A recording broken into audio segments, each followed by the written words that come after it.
Now let us talk about pivot point trading. A pivot is composed of three bars. You've got a stopping bar, you've got a swing bar, and you've got a reversal bar. And I have each bar numbered down here below.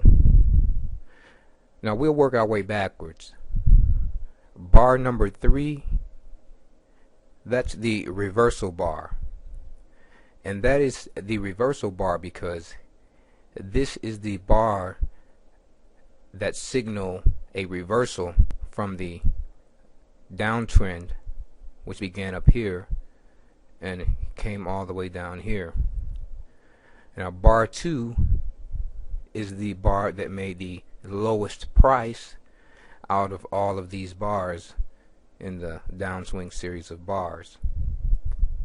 So now bar 2 is called the swing bar because bar 2 is the bar that bar 3 swung upon to reverse price momentum, and that being the balance of supply and demand. Momentum changes at this point from down starting from up here and carrying down here, to up at the time bar 3 closed, the price closed above the high of bar 2.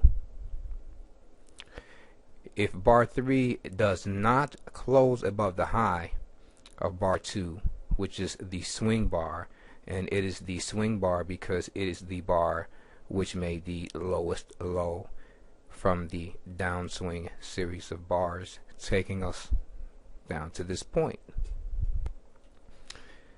So now we have the reversal bar, the bar that closed above the high of the bar that made the lowest low. And I have a line drawn across the pivot point, and the pivot point is the high of that bar. Once again, bar 2, it is the high of the swing bar. And once we get a close above here, this begins a new level of support for a further up move in price. So now this is called a pivotal point in price, and that's why it's called a pivot point, because when price falls below this line, which is the pivot point, the balance or the power has shifted downward. When price is above this support line or pivot point line, the power is upward. And if price should fall below the low of the swing bar,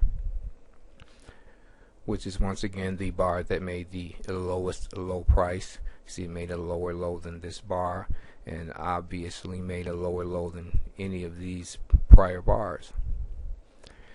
So the low price would be where your stop would go.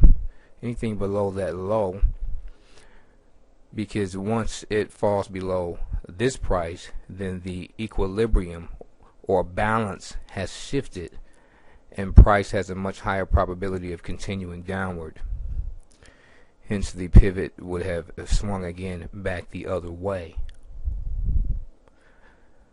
So now reversal bar, which is bar 3, swing bar, which is bar 2, and before bar 2 we have the stopping bar.